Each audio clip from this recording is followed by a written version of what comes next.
Welcome everybody on this beautiful day. My name is Tamás. I'm leading TestBirds here in Hungary. TestBirds is a crowd testing service provider. That means that we have thousands of registered end users, and we can ask them to be involved in tests. There are two focuses of tests: functional tests like bug tests and usability or user experience tests. And in the last 2 years, we started 2 years ago in Hungary. In the last 2 years, we were working around for 40 companies on kind of 150, 160 projects. And I will summarize what we've learned from all these projects. When is it good to perform usability tests, and why is it good to perform usability tests? I will also show you some examples from our real projects. So what it is all about, why everybody is talking about user experience and usability, the answer is very simple. Companies are competing with each other in the digital world. They want to attract more customers and they want to retain them. They want to sell more. That's so simple. And in the digital world, there are countless touch points through which customers can interact with the companies. And these touch points are crucial for the companies to reach their targets.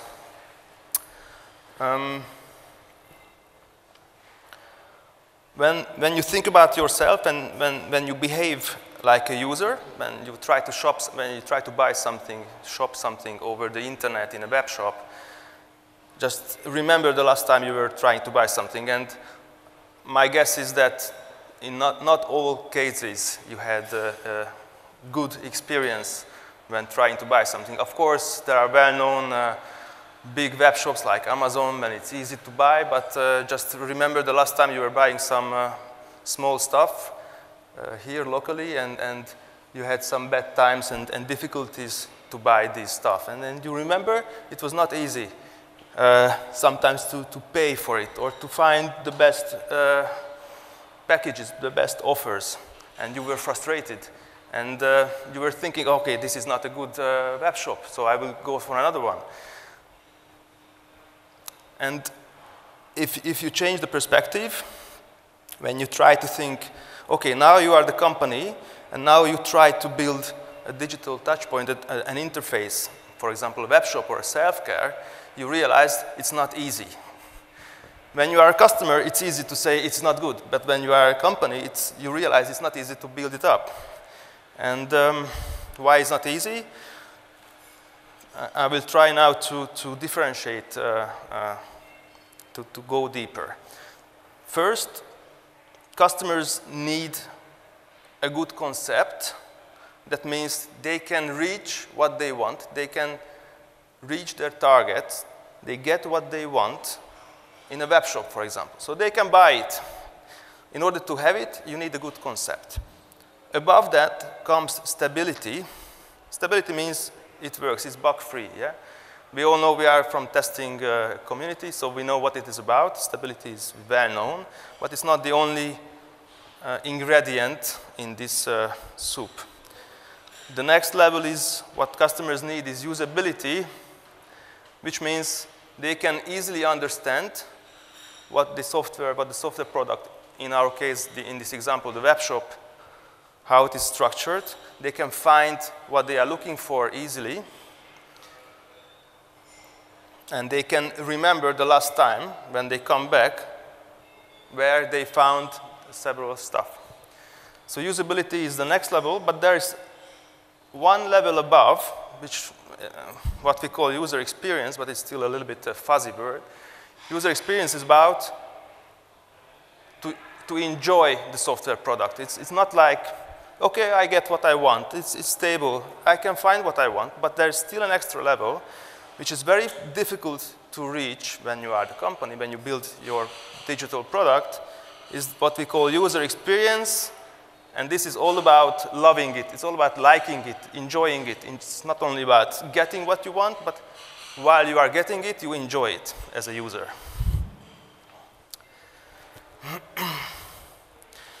So when you build your digital product, you want to make sure that your users will like it and be able to use it, so you need to test it. But usability test or user experience test has a double identity. It's not only about testing, it's also about research. I will explain why. When you test something, you have a set of expectations predefined. Yeah? You have what we call a specification. It's a set of expectations. You have the product, you compare, they either match or not. So you will find bugs. You will find differences between the expectations and the product.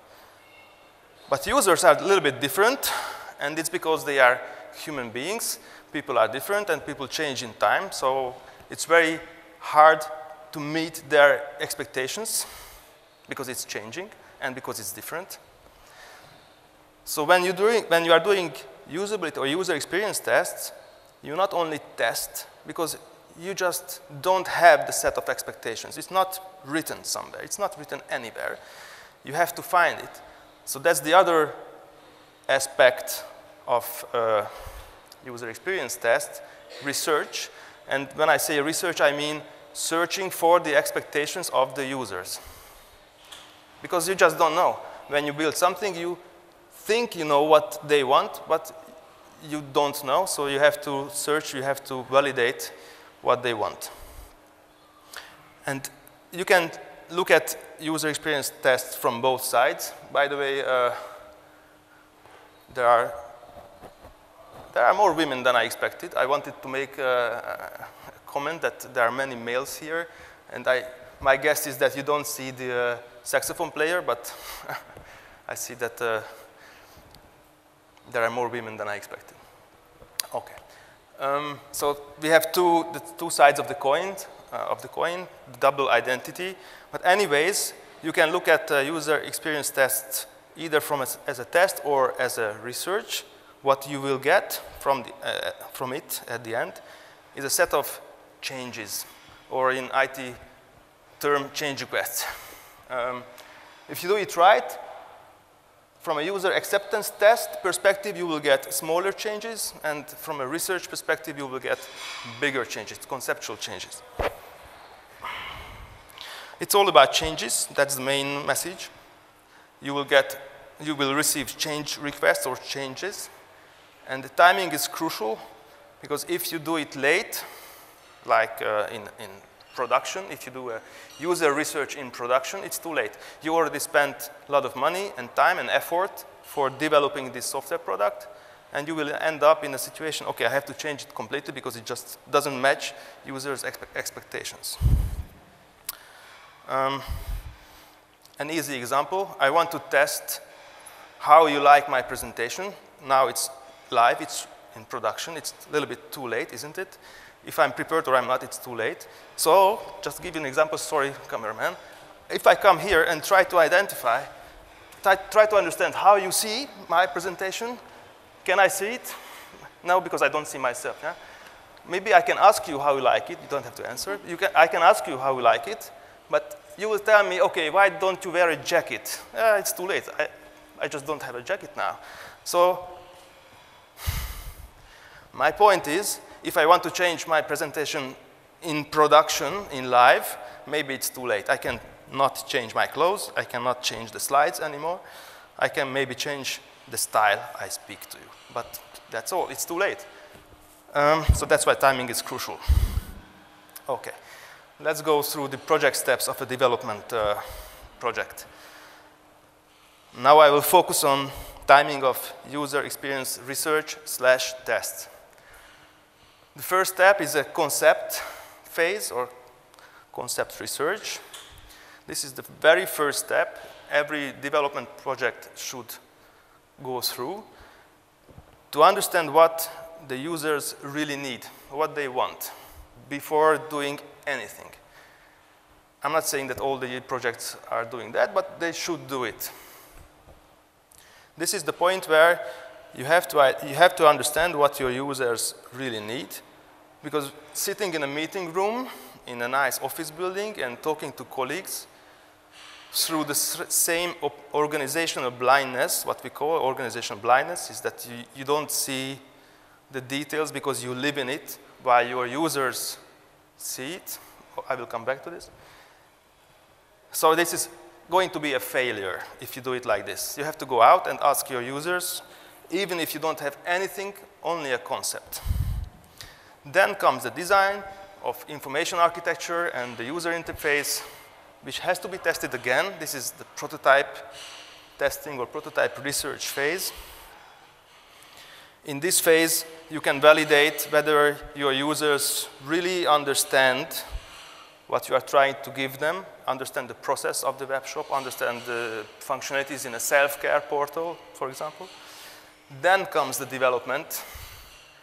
In many cases, we find that development is already started and we have the task to test the prototype, but it's just too late. When we say, okay, guys, change this and this, and they will say, it's too late. The development is already started and it's following the original prototype. When the development is done, comes the UAT. It's the well-known typical UAT. So, but in the UAT phase, I still suggest to perform usability tests or user experience tests. I use the two words sometimes as synonyms. Because in the UAT, you still have the time for fine-tuning. I know there's no time for big changes, but you still have the time for fine-tuning. Sometimes it helps to change the terms, the words, and it will improve the user experience. And it's not a big change, is it? And during UAT, if you find some bigger change that you have to do, you can start building your roadmap. It will be good for the next release. And similarly, in the live phase, like in my case, I can take a note, okay, next time I should wear a suit, for example, so I will put it on my roadmap. So if you are in a live, in the production phase of the process, you can still perform user experience tests. You might not have the time and money to implement them immediately, maybe in the next release or the release after the next. So you put it on your roadmap. I will give you a few examples for all the phases from real life. This example, it's going to be a very short video, a few seconds. Our client was a player in the financial market, and they were starting to build a promotion website. And they were not sure whether their users would like to have member-get-member functionality in this promotion website.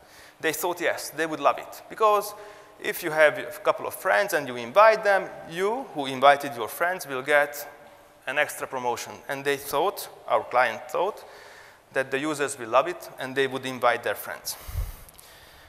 And then they had no user interface designed yet. They had nothing. They only had the idea. So what we could do, we could test competitor solutions and see how the users of our client would react to such an idea of a member-get-member. Can you please play the short video? Nem. Hogy nem? I will explain what she's saying. Szerintem mindenkinek a magánügye, vagy a izéje, hogy ki hogy vásárol, vagy mit csinál. Nem hiszem, hogy zaklatná. Egyébként is annyi szar spamet kapunk nap, mint nap e-mailen, hogy most így. Excuse me for the quality of the voice. That's from a real interview, and she was telling her own opinion about member-get-member functionality, and she said no in a nice way. She was saying some other words like we are getting too much spams anyways, and I would never bother my friends with promotions, so leave this out. That's one example, and there were other users, so it was not based on one user, that's just the interview from with one user. We were performing a couple of interviews with users of our client, customers of our client, so we could convince them not to implement a member-get-member functionality in this promotion website. So that's an example. In the concept phase, you can still completely modify how you will build up your product. In the prototype phase, you already have the concept, but you still have the time, if the project is scheduled properly, you still have the time to restructure and to redesign the product solution. In this example, this is not a video, this is just a couple of screenshots. You see 4 screenshots. And I don't know what color is it, the green dot shows where the users were trying to click. That's a mobile application, by the way. They were trying to click on several objects on the screen. They were not sure which one is the button. They wanted to boost data. It's about boosting data, adding extra data package. It's a telco example. And they were touching everywhere, and they didn't realize that the green one is the button. They were trying to touch mobile internet because in the application there were other links with the same color, which were really links, but this one was not a link. This is only a text and a button. So we could tell the client, dear client, please redesign the whole product, because customers are just completely don't understand the colors and the objects on the screen. In this phase, we were doing moderated interviews and trying to involve target groups, as many target groups as possible. Beta or UAT phase. This example is from a web shop. And what you see with round 2 overlapping categories. The one on the top includes audio product, and the one on the bottom is only about audio products like headphones or things like that. So it turned out in this phase that users just simply don't understand what is it all about, and I mean what the categories are about and where they can find audio products. So we could tell the client, please restructure. It was a lucky example in the sense that we were in UAT, so the time was running out and there was no time for bigger changes. But luckily, there were only some few issues with the categorizations like this. If it turns out that you have to restructure your whole categorization, then it's a problem. And this one is from a production phase example. So this application,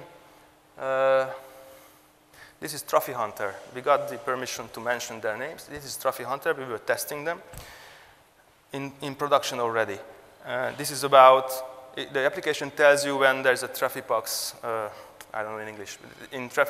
It reminds you there's a traffic box on the road, on your way. The problem is that Trophy Hunter does not know where you are going. It only knows where you are. It doesn't know where you are going. So how on earth he can find out, I mean the application can find out, whether a traffic box near you is on your way? The answer is no, it cannot find out. So you are going on the white road. No, you are going on the yellow road, and there's a traffic box on the white road, which is not in your way.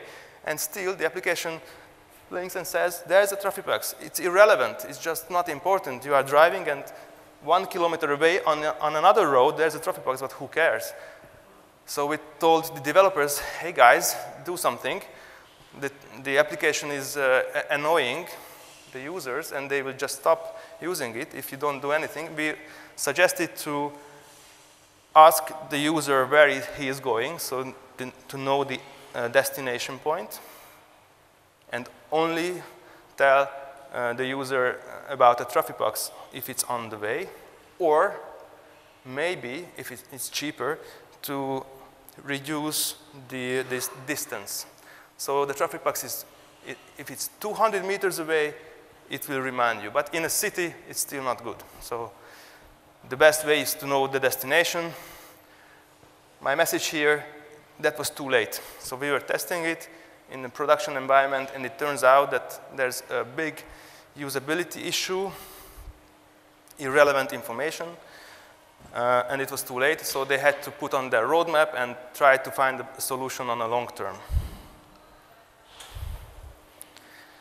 So that's my summary here, with nice red circles. All the steps are highlighted where we recommend, or I recommend, to perform user experience tests. The best is to start as early as possible. When you only have a concept, you don't have nothing on paper. What you can do is to ask your users how they understand the competitor solution, for example.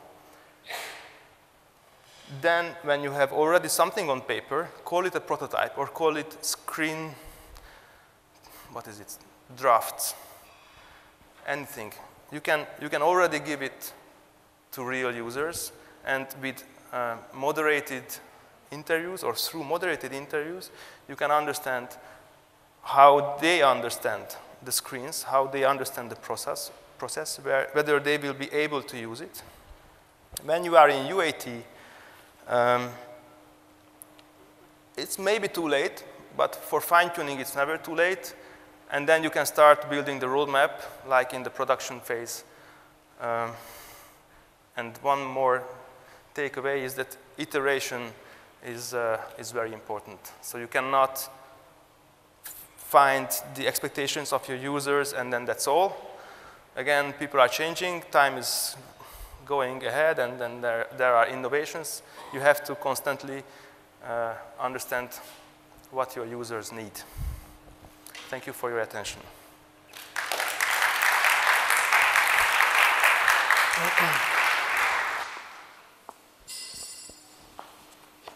Thank you, Tamás. So, any questions?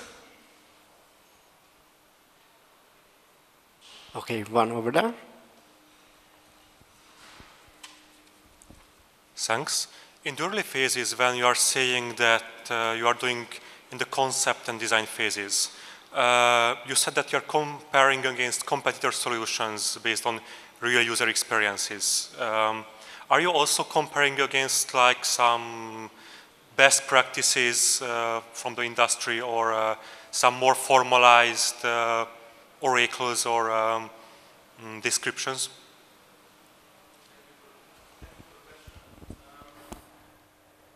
When I say competitor, I mean the best practice competitor. Yeah? So the competitor is selected by our client and by us together, and we always recommend a kind of a best practice competitor, because there's always a better one from one aspect. And the other question, whether we compare user experience to a guidebook or to a crystal sphere, the answer is yes and no. And it's simply because you have some best and bad practices, how to build up a process in a web shop, and how not to keep on with this example. The bad news is that there's no guide, there's no overall guidebook, there's no guidebook from heaven or something. If you follow it, then you will succeed. There's no such guidebook. So that's the tricky part, because a specification is written and it's written into stone. But the specification of customers is just not existing. You try to get as close as possible. You converge, like infinitely getting closer and closer, but you will never reach it. It's like happiness. Huh? Thank you. Any more questions, maybe? If not, then thank you, Tamás. Thank you.